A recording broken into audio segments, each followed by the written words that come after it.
আসসালামু আলাইকুম প্রিয় দর্শক, আশা করছি মহান আল্লাহর রহমতে সবাই ভালো আছেন। এইমাত্র আবহাওয়া অধিদপ্তর থেকে পাওয়া সবচেয়ে গুরুত্বপূর্ণ খবর, শুরু হয়েছে মৌসুমী বায়ু।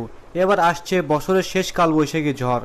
আগামী সোমবার পর্যন্ত উত্তরে ভয়াবহ বন্যার আশঙ্কা। এছাড়াও আগামী 24 ঘন্টায় বাংলাদেশের বিভিন্ন জেলায় বিক্ষিপ্ত বজ্রসহ ভারী বৃষ্টির পূর্বাভাস, এমনটাই জানাচ্ছেন বাংলাদেশের আবহাওয়া অধিদপ্তর। আজ ও আগামীকাল কোন কোন জেলার আবহাওয়া কেমন থাকবে জানিয়ে দেব বিস্তারিত, আমাদের সাথে থাকুন।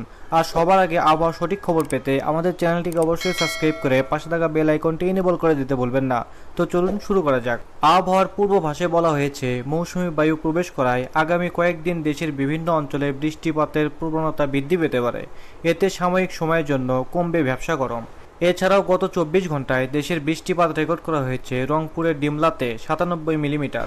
এদিকে আবহাওয়ার আরেকটি সতর্কবার্তায় বলা হয়েছে, এখন থেকে পরবর্তী 72 ঘন্টায় ময়মনসিংহ, শেরপুর, নেত্রকোনা, দিনাজপুর, পঞ্চগড়, ঠাকুরগাঁও, গাইবান্ধা, চিলমারী, রাজশাহী, নওগাঁ, চাঁপাইনবাবগঞ্জ, বগুড়া, আদমদীঘি, জয়পুরহাট, সিরাজগঞ্জ, টাঙ্গাইল, ঢাকা, কিশোরগঞ্জ, মুন্সিগঞ্জ, কুমিল্লা, ব্রাহ্মণবাড়িয়া, ফেনী, নোয়াখালী ও এর পার্শ্ববর্তী অঞ্চলসহ সিলেট বিভাগের সকল জেলায় বিক্ষিপ্ত বজ্রসহ কালবৈশাখী ঝড় এবং ভারী থেকে অতি ভারী বৃষ্টি হতে পারে। এদিকে বর্ষাকালের আগমনী বার্তা।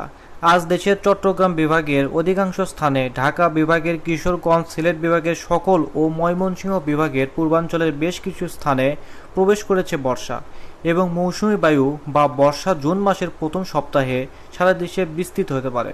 এতে গরমের তীব্রতা কমে আসতে পারে। এদিকে বাংলাদেশের আবহাওয়াবিদ মনোয়ার হোসেন জানান, আজ সকাল 9টা থেকে পরবর্তী 24 ঘন্টায় রংপুর, রাজশাহী, ঢাকা, ময়মনসিংহ ও সিলেট বিভাগের অনেক জায়গায়, চট্টগ্রাম বিভাগের কিছু কিছু জায়গায় এবং খুলনা ও বরিশাল বিভাগের 2-1 জায়গায় অস্থায়ীভাবে দমকা হাওয়া, বৃষ্টি অথবা বজ্রসহ বৃষ্টি হতে পারে। সেই সাথে রংপুর, রাজশাহী, ঢাকা, ময়মনসিংহ ও সিলেট বিভাগের কোথাও কোথাও মাঝারি ধরনের ভারী থেকে ভারী বর্ষণ হতে পারে। এই সময় সারাদিন এবং রাতের তাপমাত্রা সামান্য হ্রাস পেতে পারে এবং রাতের তাপমাত্রা প্রায় অপরিবর্তিত থাকতে পারে। তো এই ছিল এখনকার মতো খবর। বিদায় নিলাম, আবারও দেখা হবে পরবর্তী ভিডিওতে। সবাই ভালো থাকবেন, সুস্থ থাকবেন। আল্লাহ হাফেজ।